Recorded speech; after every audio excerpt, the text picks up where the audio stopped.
Isang magandang araw po sa inyong lahat, mga minamahal kong mga kapatid sa Panginoon. Ito po ang inyong lingkod, si Pastor Ruel Camia po mula po dito sa Winnipeg, Manitoba, Canada, para po sa ating pag-aaral ng salita ng Diyos. Ngayon pong umaga, welcome po sa Tinig ng Pag-asa. Dalangin po ng aking puso na datnan po kayo ng pamamahayag na ito na kayo pong lahat ay nasa mabuting kalagayan. Ang ating pong pag-aaral sa araw na ito, again, continuation ng ating pong series on the 10 Plagues of Egypt. Nasa pang-anim na po tayo at ang pamagat po nito ay The God Who Wounds, the God Who Heals. The God who wounds is also the God who heals. Ito po'y matatagpuan natin sa Exodus chapter 9, 8-12. Samahan po ninyo ako at atin pong basahin ang ating mga talatang pagbubulayan. Then the Lord said to Moses and Aaron, "Take handfuls of soot from a furnace and have Moses toss it into the air in the presence of Pharaoh. It will become fine dust over the whole land of Egypt, and festering boils will break out on people and animals throughout the land." So they took soot from a furnace and stood before Pharaoh. Moses tossed it into the air, and festering boils broke out on people and animals. The magicians could not stand before Moses because of the boils that were on them and on all the Egyptians. But the Lord hardened Pharaoh's heart, and he would not listen to Moses and Aaron, just as the Lord had said to Moses. Pagpalain nawa ng Panginoon ang pagkabasa ng kanyang banal na salita na sa araw na ito'y ating pagbubulay-bulayan. Mga kapatid, madalas nating naririnig na sinasabi ng mga tao, pag meron kang pinagdadaanan, maybe God is trying to get your attention. If you are in a situation that is not good, and as we all think is not good, baka sinusubok ka lang ng Diyos. But in the story of the plagues, yung 10 salot na ating pinag-aaralan, we learn this powerful truth. God doesn't just seek attention, He demands submission. Ito po ang ating makikita sa mga araw-araw nating pagbubulay-bulay sa bawat salot na ibinibigay ng Diyos. Siya po ay hindi naghahanap ng atensyon, He demands submission. God is a sovereign Lord. God is the God who controls everything. He allows everything to happen according to His will, according to His purpose. At ito pong ginagawa ng Diyos na ito ay para ipakita sa paraon na siya ang Diyos na makapangyarihan, ipakita sa bansang Israel ang kanyang pag-ibig at kahabagan, at ipakita sa mga false gods ng bansang ng Ehipto at maging ng mga salamangkero na para kumpara sa Diyos, sila ay walang kabuluhan. So the 6th plague, ang tawag po ay the plague of boils. It is a shocking moment when God touches Egypt at the point of its greatest pride. God touches His power, touches His religion, and now God is touching their health.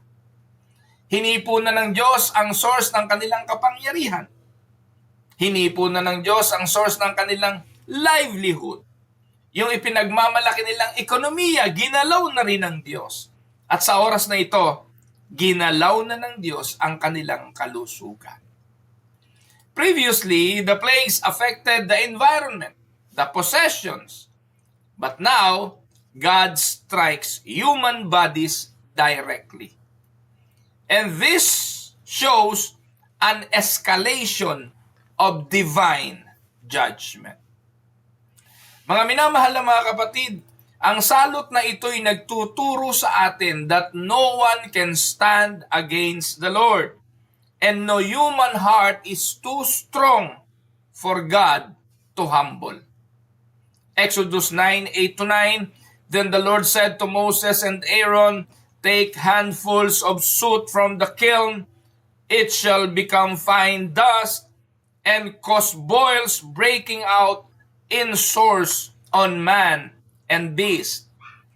Take note that this is not a random suffering. It is a judicial work of God. It is purposeful and revelatory. Ito po'y hatol ng Diyos, may layunin at may inire-reveal ang Diyos. Hindi lang kay Paraon, hindi lang sa mga Egyptians, kundi sa bayan ng Diyos at maging sa bawat isa sa atin ngayon.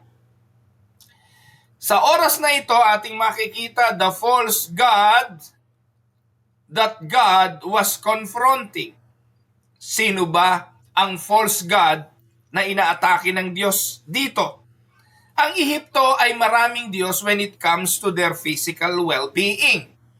While the Bible does not explicitly name a specific God in the text, some Bible scholars widely recognize that the plague that God gave the Egyptians was a direct judgment against Egyptian gods. At sino-sino itong mga Egyptian god na ito? Meron pong mga Diyos-Diyosan ng Ehipto about healing and medicine. Ang pangunahin po dyan ay yung si Imhotep. Sino si Imhotep? Si Imhotep ay deified physician. Maaring si Imhotep ay isa talagang manggagamot, isang doktor sa Ehipto. Dahil magaling siya at nakapagpapagaling ng karamdaman, ginawa siyang Diyos ng mga Egyptians. Deified physician ang tawag dyan kay Imhotep. Imhotep was originally a historical architect and physician who was later worshipped as God of healing. Egyptians often prayed for him or to him for protection against sickness. Wala yung kaibahan sa mga ginawang santo ng Roman Catholic. Yung mga santo para sa paglalakbay, santo para magka-boyfriend, magka-girlfriend, santo para sa pagsasaka, merong santo para sa magandang ani, merong santo para sa pagbubuntis, etc., etc. At ang Egyptians, ganun din, meron silang iba't ibang Diyos. May Diyos ang Nile, may Diyos ang mga palaka, may Diyos ang mga insect, may Diyos ang kalusugan. At dito nga, ating makikita, pangunahin dyan si Imhotep. So, the boils showed that Imhotep had no power to heal when the true God judged Egypt. Kaya itong sixth plague na ito ay nagpakita na walang silbi ang kanilang mga pagsamba kay Imhotep. Walang silbi ang kanilang debosyon kay Imhotep. Walang silbi yung kanilang pananalangin kay Imhotep dahil hindi naman nagawa ni Imhotep na proteksyonan sila sa ika-6 na salot ng Diyos. Meron pang isang Diyos-Diyosan ng Ehipto na may kinalaman sa healing. Ito naman ay si Sekhmet. Ayan. Ang tawag sa kanya ay si Sekhmet, goddess of plagues and healing. Kaya pag merong mga karamdaman, merong mga epidemya, tinatawagan nila at dinadalanginan nila si Sekhmet. Sino naman niya si Sekhmet? Si Sekhmet was believed to both send and removes disease. Kaya nang dumaluyong ang mga salot, I believe dinalanginan din nila ito. Nung nagkaroon na ng mga bukol ang mga Egyptians, I guess they also prayed to Sekhmet. Kasi ang paniniwala nila, nakapagbibigay yan ng salot at nakapagtatanggal ng salot. Yung mga alagad o yung mga pari ni Sekhmet o yung priest ni Sekhmet were considered physicians and healer. Kaya yung mga pinapatawag ng Paraon ng mga salamangkero, iba't iba rin yun. Iba't ibang mga salamangkero. May mga salamangkerong galing kay Imhotep, may mga salamangkerong galing kay Sekhmet, may iba't iba. Kasi bawat tinatawag na gods of Egypt, may kanya-kanyang tagasunod. May mga taga-pangaral at mayroong mga devotees. Kaya pagalingan sila ng Diyos eh. Pagalingan sila ng sinasamba nilang Diyos. At ipinagmamalaki nila sa paraon ang kapangyarihan ng kanilang mga Diyos. Kaya si Sekhmet may mga pari yan. May mga priest yan. At sila yung kinukonsidered na physicians and healers. Yet, ating makikita, when the plague came, even the magicians could not stand before Moses. Kasi sila mismo nagkaroon ng pigsa, proving her power was nothing. Hindi lang po si Imhotep, hindi lang si Sekhmet, meron pang isa. Ito po si Serapis. Yan ang itsura niyan. Google nyo lang naman yan, lilitaw yung mga itsura niyan eh. At yan pong si Serapis, nung kanyang huling bahagi ng buhay, inassociate siya with healing. In later Egyptian religion, Serapis was also connected with healing, showing how deeply Egypt trusted in false healing gods instead of the Lord. Hindi ho ba kayo nagtataka yung itsura niyan? Ganyan yung mga larawan na makikita nyo sa imahe ng Panginoong Hesukristo sa mga simbahang Katoliko. Ganyan ang hugis nung Nazareno, maitim lang. So ganyan po yung makikita nyo sa mga Roman Catholic churches. Diyan po yan dinivict, diyan po yan kinopya. Yung Egyptian god na si Serapis na ang paniniwala nakapagbibigay ng kagalingan. Kaya yung mga ribulto ng Nazareno, habang panahon, 1 taong nakahiga yun doon. At ano ginagawa ng mga mananampalataya? Hinihima, sinihipo. Yung kamay, di ba? Yung may butas doon eh. Kung nakarating na po kayo sa Quiapo, yung paa, may parte roon na pwede mong abutin, o yung kamay, pwede mong hipuin, pahira ng panyo, iba na nga itsura, kapapahid ng mga tao eh. At ano yung kanilang paniniwala? Na mahipo lang yon o yung panyo, kaya sa pista ng Nazareno, katatapos lang nung Enero, no? Makailan. Yung mga tao talaga namang kanda himatay, may mga namamatay talaga, mahipo lang yung tali, noong karosa, nung imahe ni Serapis. Ganyan po itsura nun eh. Ano po? So, hindi ko naman po sinasabing si Serapis yun. Dahil hindi naman ganun ang paniniwala marahil ng mga Katoliko.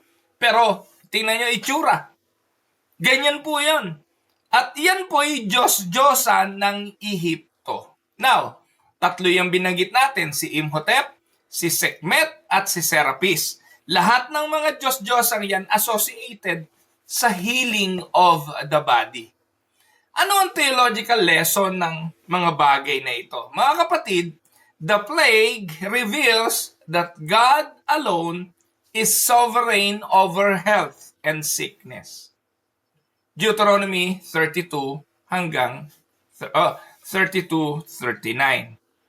Ang Diyos ang pinagmumulan ng kagalingan. Ang Diyos ang nagpapahintulot ng karamdaman, siya rin ang nagtatanggal. May mga karamdamang may tinutupad na layunin, katulad ng nangyari kay Apostol Pablo. Si Apostol Pablo, Saint Paul, para sa iba, ay nagkaroon ng karamdaman. Nakakagambala sa kanyang ministeryo, kaya nakiusap siya sa Panginoon. Pagalingin mo ko, Panginoon. 3 times, he prayed to the Lord na alisin yung kanyang, ang tawag niya, itinik sa kanyang laman, thorn in the flesh. Pero hindi ito pinagaling ng Diyos. At ang sabi ng Panginoon, yung kanyang biyaya'y sapat.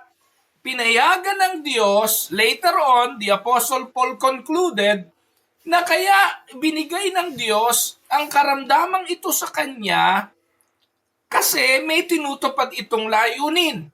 At ang layunin ng karamdamang yon upang huwag siyang magmalaki. Nakita niyo po mga kapatid? Yung pong kalagayan ni Job, one basic example of this. Pinahintulutan ng Diyos ang mga pagkilos ni Satanas sa buhay ni Job. Nung una, pinayagan ng Diyos ay tanggalin lahat ng ari-arian, mamatay yung kanyang mga anak. Pero ang sabi ng Diyos, huwag mong gagalawin ang kanyang kalusugan. Even Satan, take note, kaya nga lagi ko sinasabi, kahit araw-araw may manalangin, mamatay ka na. Kahit araw-araw kulamin ka, tusukin ka ng karayom at kung ano-ano pa sa isang manika. O ikaw ay gawa ng mga incantations para ikay magkaroon ng karamdaman, wala silang kapangyarihan sa iyo. Maliban kung papayagan ito ng Diyos na ikaw ay magkasakit. Kaya kung meron ka mang karamdaman ngayon, take note, maaring pinahintulutan niya ng Diyos kung iyan man ay dala ng kaaway, dala ng masama, o intensyong hindi mabuti para sa iyo, pinayagan niya ng Diyos kasi may tinutupad na layunin ang Diyos. At ang nangyari kay Job, pinayagan ng Diyos kasi alam ng Diyos sa dulo nito, itataas ni Job ang pangalan ng Diyos sa hindi niya pagsumpa sa Diyos. Amen? So dito po mga kapatid, sa pangyayaring ito sa Ehipto, kakaiba ito kasi hatol talaga ito sa kamay ng Diyos mismo nang galing ang karamdamang pigsa. Human wisdom, medicine, religious systems cannot save apart from God's mercy. Sa pagkakataong ito, yung mga doktor, walang silbi. Ang mga espiritista, walang silbi. Mga Diyos-Diyosan, walang silbi. Karunungan ng tao, walang silbi. Tanging kamay lang ng Diyos at kanyang habag ang pwedeng magtanggal ng hatol na ito ng ika-6 na salot. God's judgments expose the emptiness of idols. Exodus 7:5, so shall know that I am the Lord. That is the purpose. For the people to know that I am God. Now, puntahan na natin at tingnan natin ano ang paliwanag ng ika-6 na salot. The explanation of the 6th plague. Binasa natin yon, Exodus 9:8-12. Tingnan muna natin ang una, the nature of the plague. Ano ba yung nature of the plague? Ang sabi, ang paglalarawan, ito'y isang masakit na bukol, pigsa, afflicted Egyptians and their animals. Pag sa hayop, para itong foot and mouth disease. Alam niyo ba yung foot and mouth? Yung bibig ng hayop, nagsusugat-sugat. Yung kanilang mga paa, nabubulok. Pero ito mga kapatid ay nilarawan din bilang isang pigsa. Nagkapigsa na po ba kayo mga kapatid? Madalas yan tumutubo sa may puwitan sa may pang-upo. O madalas sa mga alak-alakan. Ano po? Yung mga lugar na laging basa. And yung pigsa, highly contagious yan. Akala ng iba, di nakakahawa yan. Pero epidemya yan. Nakakahawa ang pigsa. At mga kapatid, ito ang ibinigay ng Diyos sa Ehipto. At sabi ng Bible, the plague came from soot of the furnace, possibly symbolizing the same furnace where Israelites were enslaved. God turning the instrument of oppression into an instrument of judgment. Amen? So, yan ang nature ng salot. Now, katulad ng laging ginagawa ng Paraon, kapag may nangyayari sa Ehipto, sino ang kanyang unang tinatawagan? Siyempre, yung kanyang mga magicians. Naalala niyo po ba yung nakaraan? Naging dugo ang tubig. Anong ginawa ng mga magicians ng Paraon? Ginaya yung tubig, ginawa ring dugo, di lalong lumala. Nung tumawag si Moses at si Aaron ng maraming mga palaka, naglundagan, dumami kung saan nanggaling, aba, nung ginawa ng mga alagad ni Paraon, nakagawa rin sila ng palaka. Di lalong lumala. So makikita natin, itong mga alagad ng Paraon nakapagpapalala pa ng problema sa halip na maging solusyon. And this time, dito inireveal na talagang powerless ang mga salamangkero ng Ehipto. The powerlessness of Egypt's religion. Exodus 9:11, the magicians could not stand before Moses because of the boils. Egyptian priests were required to be physically pure to perform rituals.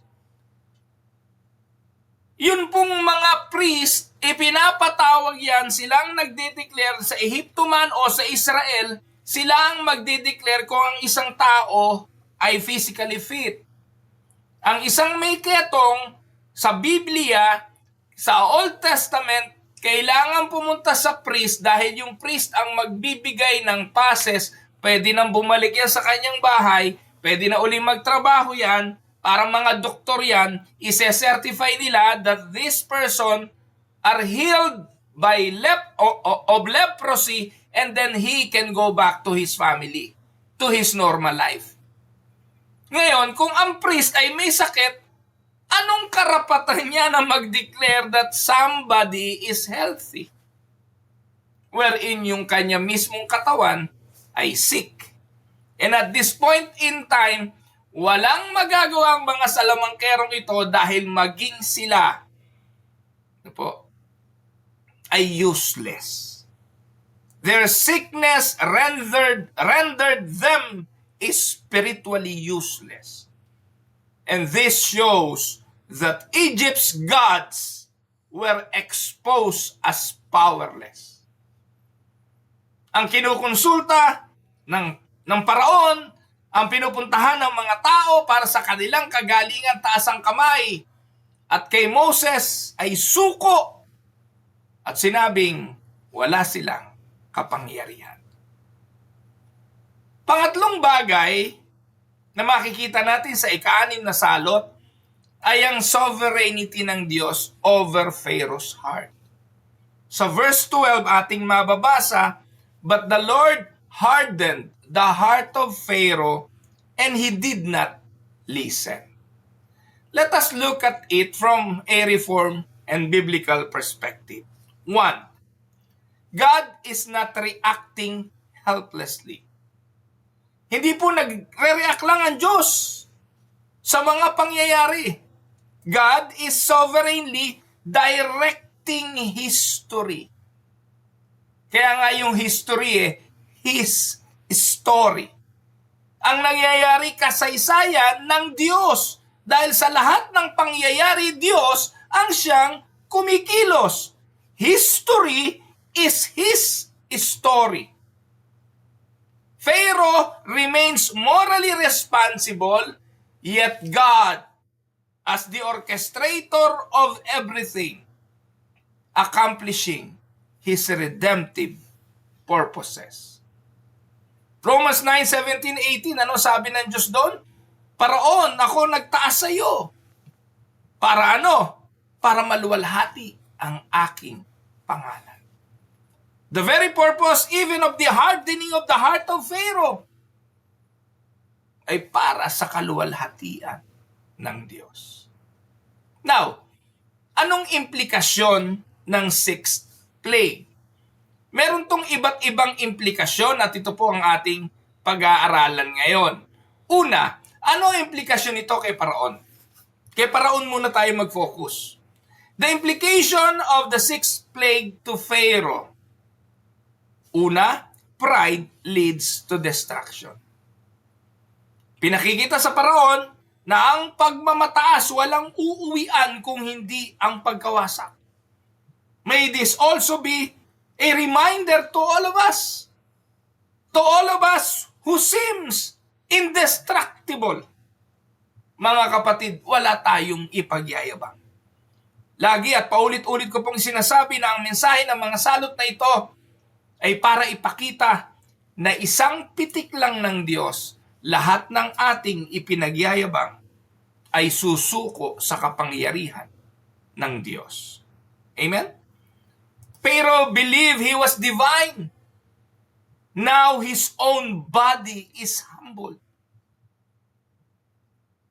Ang pakiramdam ni Paraon, siya ang Diyos. Pero ngayon siya ay tinamaan na rin ng mga bukol ng pigsa. Wala siyang magawa kundi sumuko. Ano lesson nito for Pharaoh? 1. Power cannot protect from God's judgment. Kahit ikaw ang pinakamataas sa posisyon, hindi ka kayang proteksyonan ng posisyon mo sa hatol ng Diyos. Kaya mga kapatid, kahit na anong gawin na paikot-ikot ng batas at proteksyon ng mga makapangyarihan sa mga magnanakaw sa DPWH, darating ang panahon na ang Diyos ang hahatol at hindi sila makatatakas. Si Bong Revilla nga, nasampulan na eh. Pogi-pogi ni Bong Revilla, yung mga babae, kahit sinong gusto niya, nakukuha niya. Ganda na nga ng asawa niya, wala pa rin kasiyahan. Bukod doon, napakarami ng salaping kinita sa pag-aartista, hindi pa rin nasiyahan. Naging senador na, napakalaki na ng sweldo, di pa rin nasiyahan. Nagnakaw pa rin ngayon, mga kapatid, andun sa payatas nakakulong. Pag ang Diyos ang humatol, kahit 3 ang congressman sa pamilya mo, hindi ka kayang iligtas sa bilangguan. Salamat, dahil kahit papaano, kahit ganun kakurap ang gobyerno ng Pilipinas, may nasasampulan pa rin. Pero sabi nung iba, bakit si Bong Revilla lang? Dapat kasama rin si Jinggoy, kasama rin si Joel Villanueva, kasama rin lahat isama. Dahil ang totoo naman lahat nga, yung mga nasa gobyerno, Senado at Kongreso, may pork barrel yan, lahat yan, merong cut SOP yun. Kaya napakabulag nating lahat kung paniniwalaan natin na yung mga senador na yan at congressman na yan ay hindi nilalagyan pagdating sa kickback sa mga proyekto ng kanilang pork barrel. Tama? Napaka-gullible naman natin pag pinaniwala tayo. Ako, senador, pipirmahan ko yan. Tapos wala akong matatanggap. Buti pa si Lacson nung araw, wala talaga siyang pork barrel. Si Pampilo Lacson. No. Dahil naman doon, wala rin na siyang project. Anyways, I don't want to talk about politics, pero gusto ko lang kayong dalahin sa katotohanan kahit na yung presidente ng Pilipinas naubod ng tapang, nagmumura sa telebisyon, pati ang Diyos minura, ayun, nasa ICI, nakakulong. Mga kapatid, hindi ako pro Duterte, hindi ako against Duterte, hindi ako pro Marcos. Pero ako po'y nasa katuwiran. Hindi lahat ng nakaupo ay matino. Maging sa pamahalaang Ehipto. Si Paraon na sinasamba na halos ng kanyang mga mamamayan. Dumating sa panahon na hindi makakaligtas sa kapangyarihan ng hatol ng Diyos. Tandaan mga kapatid, pride invites divine resistance. Rebellion against God always escalate consequences. Ano sabi ng James 4:6? But He gives more grace. That is why Scripture says, God opposes the proud but shows favor to the humble. Pride invites divine judgment, divine resistance. Rebellion against God always escalates consequences. Now, kung ikay leader sa panahon ngayon, kahit saang leader sa kumpanya, leader ka sa pamahalaan, leader ka sa simbahan, anong application nito for each one of us? Una, any authority, pastor man, politician, magulang, employer, kapag niresist natin ang authority ng Diyos, we will face God's discipline. Can we say amen? Haharap at matitikman natin ang disiplina ng Diyos. Yan ang implication ng 6th plague kay Pharaoh. What about sa mga Egyptians?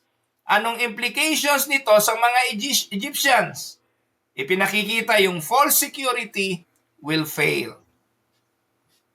Ang buong Ehipsyo, kanino nila inilagak ang kanilang pagtitiwala?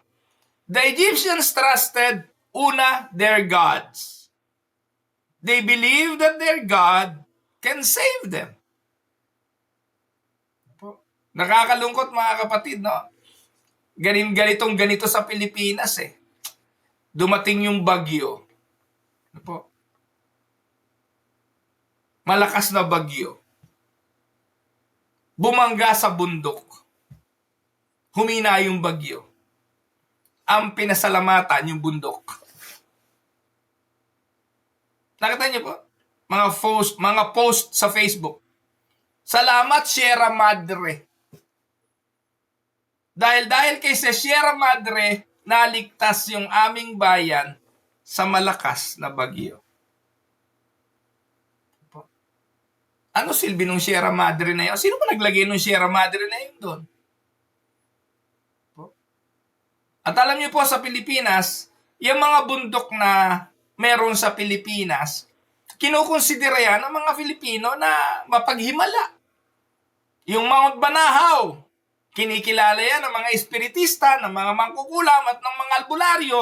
Pumupunta sila dyan sa Mount Banahaw kapag mahal na araw. Kinikilala nila na may power doon silang makukuha kapag patay daw ang Diyos. Marami hong ganun. And they associated divine visitation saan? Sa mga Diyos-Diyosan, sa mga bundok, sa mga mystical being. Kaya ang Pilipinas, ang dami nating paniniwala. May kapre, may duwende, may manananggal, may tikbalang, at kung ano-ano pa. Ang kwento ng aswang hindi matapos-tapos. Si Jessica Soho, taon-taon tuwing malapit na ang undas, ang pangunahing tagapagpalaganap ng mga kabulaanang ito sa telebisyon sa Jessica Soho Live o Jessica Soho Report. Channel 7, Channel 2, Channel 5. Nagpapalabas ng mga kung ano-anong mga walang katuturang mga bagay para lamang panoorin. Kaya napakarami ho nating paniniwala tungkol sa anito, Diyos-Diyosan. Ang simbahan, lalo na. Ang Kristo, merong malaki, merong maliit. May baby, may maitim, may puti, may mahaba buhok. Alin doon ang totoo? At ang malupit dito, mga kapatid, doon nakasalig ang kanilang pagtitiwala. Hindi makaalis ng bahay nang hindi bitbit si Santo Niño. Hindi aalis yung sasakyan hanggat di kakapit to sa rosaryo na nakasabit to sa kanyang rearview mirror. Na para bang pag hindi kumapit doon, hindi ligtas ang kanyang paglalakbay. Pamahiin. And this story shows the false security na inilalagay natin sa mga Diyos-Diyosang ito. Saan nagtitiwala ang mga Egyptian? They trusted their gods. Yung iba na hindi naman nagtitiwala sa mga Diyos-Diyosang ito, meron naman silang ibang pinagtitiwalaan. Medical practices. They believe in their medical practices. Opo, lahat naman halos yung mga medisinang yan, pinag-aralan yan. Alam nila na ang metformin nakapagpapababa yan ng sugar, pero may ibang side effect. Kaya yung buong pagtitiwala mo na metformin lang, palibasa, may gamot, kain ka ng kain, may gamot naman eh. Mga kapatid, if you put your trust in those medication, nang hindi mo hahaluan ng diet, hindi mo hahaluan ng exercise, at dahil lang dyan sa mga medisinang yan, patay ka na agad. We cannot put our trust on medical practices. Mga kapatid, ako po sandakot ang gamot ko sa umaga, sandakot sa hapon. May kasama pang walking on every day. Hindi na ho ako kumakain ng rice. 9 months na po akong no rice. And yet, wala din. Ang sugar ko ngayon, 6.8. Well, it's on the normal range. But then again, yun nga, araw-araw walking, walang rice. Sabi ng iba, hanggang kailan katatagal? Ewan ko. Ngayon naman, hindi na ako masyadong naghahabol, hindi na ako nagkikrave ng rice. But then again, maraming hindi na masaya sa buhay. Gusto mong kumain ng adobong galunggong? Paano mo kakainin yung adobong galunggong na walang kanin? Gusto mong kumain ng pritong biya? Na daing na biya? Saan mo kakainin yung daing na biya? Pangit naman kainin sa tinapay. Paborito ko po ang binagoongan, talong at baboy. Ang hirap naman kainin yun na walang kanin. Hindi na masaya buhay. But then again, you have to follow the regimen na ginagawa mo para mag-normalize ang sugar. Ang mga Israelita, they trust their gods, they trust their medical practices, their trust is in the social system. Egyptian trusted their social systems. Nung panahon ni Joseph, yung social system nila ang nagsalba sa kanila. Yung pag-iipon ng 7 taong kasaganaan, nagsalba sa kanila sa 7 taon ng matinding taggutom. Magaling ang sistemang sosyal ng Egyptians, kaya they put their trust in the social system. Hindi lang yon, the Egyptians trusted their political power. Mataas ang pagsambat, pagtitiwala nila kay Paraon na hindi sila pababayaan. Yet all collapsed under God's judgment. Amen? Anong lesson? Anything trusted more than God becomes an idol. Anumang pinagtitiwalaan ng higit kaysa sa Diyos, nagiging idol natin. Ang modern application nito, 1, technology, money, education, government, health systems. Lahat ng yan nandito sa Canada. Lahat ng latest technology, madali ang pera, edukasyon libre mula elementary hanggang high school. Gusto mo magkolehiyo, merong educational loan. Magandang gobyerno, yung taxes mo, nakikita mo. Magandang health system, walang bayad kahit na ano sa medical expenses. Kaya yung iba, nagpapakamatay, makarating lang sa Canada. Amerika, walang libreng ano doon. Bayad ka ng healthcare doon. Kaya yung mga ibang American, gusto nila yung sistema ng healthcare ng Canada. Medyo mahaba lang ang pila. Pero again, nagpa-opera ako ng katarata. Pagpasok ko doon, uwi ako, walang bayad. Pumunta ako doon, nagpa-diagnose ng sleep apnea, binigyan ako ng machine, libre. Ngayon, lahat ng lahat ng medicine ko sa diabetes, libre. Ngayon, pati yung insulin, libre. Kaya mga kapatid, anumang pinaglalagakan natin ng pagtitiwala higit kaysa sa Diyos, yun ang nagiging Diyos natin. At ang modern idols natin, yung mga bagay na yan. But none of this can shield us from God's sovereign hand. Isang pitik lang, lahat ng yan, pwedeng pabagsakin ng Diyos. Amen? Now, ano naman ang implikasyon ng ika-6 na salot sa mga Israelita?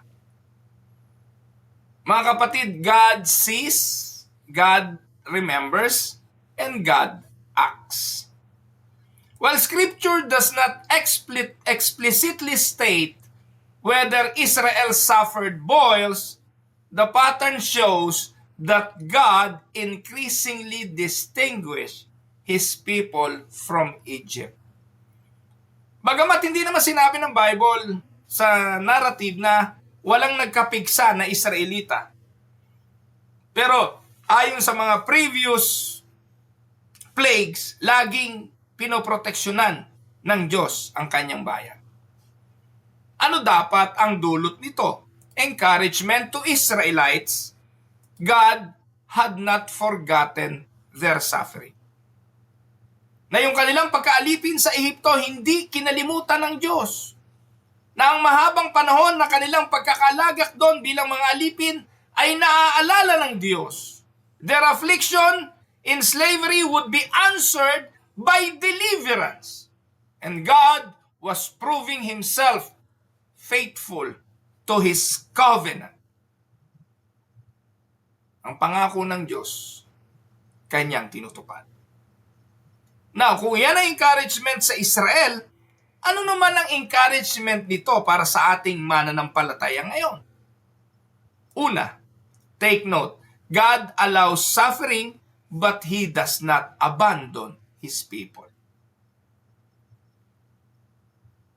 Second, our deliverance is certain even if delayed. Sa ika-6 na salot, inip na siguro ang mga Israelita. Sa ika-6 na salot, siguro sinasabi nila, ay gusto na naming umalis dito, kailan kami aalis? Pero katulad ng bawat isa sa atin, if you are suffering right now, if you have trials, if you have a problem right now na unbearable sa paningin mo, tandaan mo kapatid, bagamat may delay, bagamat hindi natin alam kung kailan, pero panghawakan natin ang pangako, babalik ang Panginoon. At palalayain niya tayo sa mga pagdurusa, kahirapan, pagtangis, pagdurusa sa mundong ito.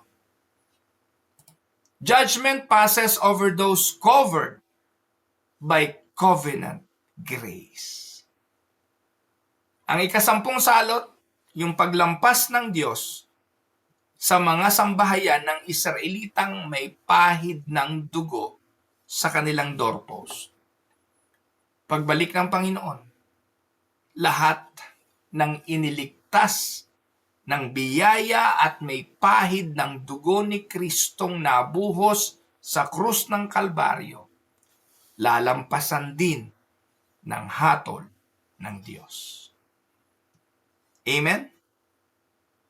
Now, anong implication nito para sa atin ngayon? God still judges and God still saves. This plague reveals 3 timeless truths. 3 to ho. 1, sin is not only spiritual, sin affects the whole life. Ang kasalanan di lang spiritual. Halimbawa, nangalunya ka sa asawa mo, sumiping ka sa ibang babae, nahawa ka ng AIDS, o kaya'y gonorrhea, o kaya'y venereal disease. Hindi naman spiritual lang ang nagkasala physically, habang panahon mong tataglayin yung karamdamang yun. Boils on the body reminds us that sin corrupts everything. It corrupts relationships, health, societies, nations, and sin brings brokenness to the whole person. Tama. Si Bong Revilla ngayon, nabilanggo ngayon. Si Bong Revilla kasi ang unang-una ko nabuksan sa TV kanina eh. Hinuli na. Posas. Ngayon, espiritual lang ba kasalanan ni Bong Revilla ng pagnanakaw? Hindi. Yung relationship niya sa kanyang asawa, relationship niya sa kanyang anak, relationship niya sa kanyang mga kamag-anak, putol na yun habang siya nakabilanggo. Araw-araw ba madadalaw siya ni Lani Mercado sa bilangguan? Araw-araw ba dadalawin siya ng mga anak niya at apo doon? Wala na. Ang consequences ng kasalanan di lang spiritual, physical, relationship will be destroyed and will be broken by sin. Health. Lahat ng nabibilanggo may sakit Lahat po ng nakakasuhan, naka-wheelchair Gloria Arroyo, si Digong, si Pangulong Duterte. Lahat po, basta nakasuhan na, wala na. Si Diskaya, lahat yan. Sang araw yan, mga nakabagsak na po yan, sabihin. May karamdaman. Kung nagbubulaan man o katotohanan, epekto yan ng kasalanan. And sin will affect societies. Ngayon, ang Pilipinas, kapag pinag-usapan, ang nasa isipan ng mga tao, puro magnanakaw. Pag sinabing politicians, puro magnanakaw. Pag sinabing congressman, ang tawag congressman. Ang presidente, ang tawag bangag. Pero ang ugat ng lahat ng ito, kasalanan. It will affect societies and it affects the nations. Sin brings brokenness to the whole person. Pangalawa, judgment without repentance leads to hardness. Pharaoh witnessed miracle after miracle. Yet ano epekto nito sa kanya? Lalong pagtigas ng puso. And repeated rejection of truth leads to spiritual blindness. Marami rin sa panahon natin ngayon. Listen to me. Many today hear sermons weekly. See God's goodness daily. Experience convictions repeatedly, yet still resist repentance. Bakit? Isa lang ang ibig sabihin niyan. Ganyan ang kalagayan ng puso ng mga makasalanan. Malibang ang Diyos ang gumawa at bumago ng puso, kahit 1,000 sermon hindi magsisisi.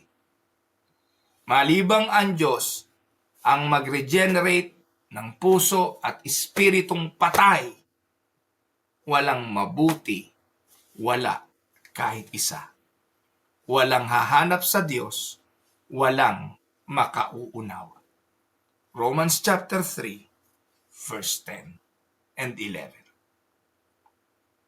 Pero sa kabila ng lahat ng ito, ang pangatlong bagay, Christ bore the ultimate plague for His people. Ang parusa ng salot na kamatayan na dapat taglayin ng lahat ng nagkasala para sa mga anak ng Diyos, ipinasa sa Panginoong Hesukristo. Kaya, in a Reformed gospel lens, the boils point forward to Christ suffering. Yung pigsa na dapat sa atin, ibinigay kay Jesus. Yung hagupit na para sa atin, ibinigay kay Jesus. Ang kamatayan na para sa atin, na sumpa ng kasalanan, ibinigay kay Jesus. Isaiah 53 verse 5, Christ bore the curse in His body, and by His wounds, we are healed. Amen? The judgment meant for us fell upon him.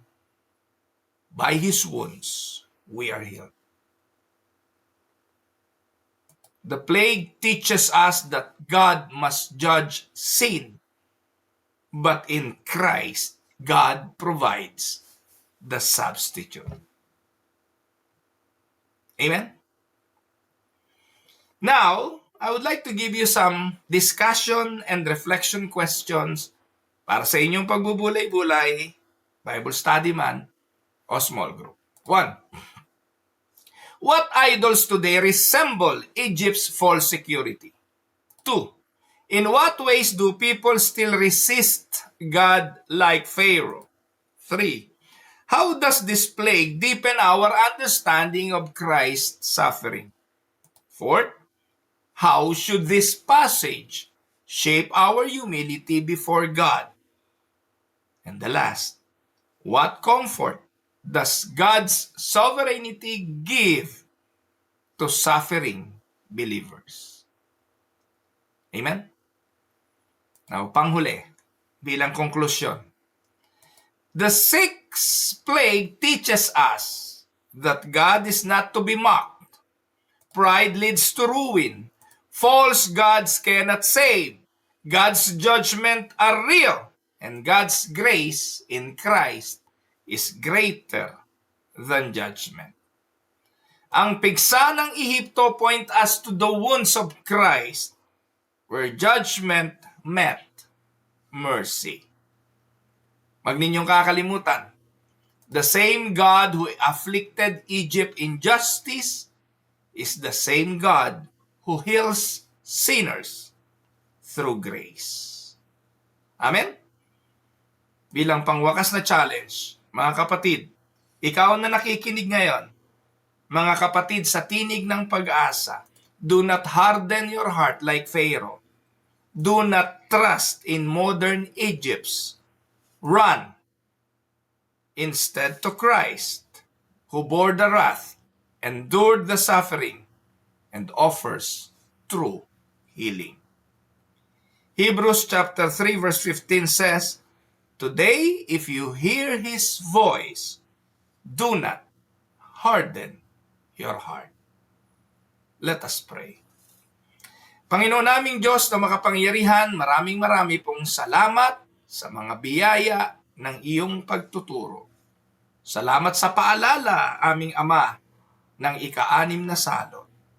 Sa diwa po ng mga bagay na aming natutunan, dalahin kami sa pagpapakumbaba at paghingi ng kapatawaran. Wala kaming magagawa kung wala ka, Panginoon. Nagagawa lang namin ang mga bagay na aming nagagawa dahil sa lakas na kaloob mo. Salamat po, gawin mo kaming matuwid sa mundong ito na kung saan bat-bat ng kalikuan. I am praying for my brothers and sisters. If there are sickness that needed healing right now, I lift them up to you, Lord. Ipuin mo po sila. At kung may mga kahilingan para sa mga bagay na kailangan tugunan, sa mga kamay mo amin itong pinagkakatiwala. Sa matamis na pangalan ng aming Panginoong Hesus, ito po ang aming dalangin. Amen and amen. Maraming salamat. Ito ang inyong lingkod, si Pastor Ruel, para po sa Tinig ng Pag-asa. God bless everyone.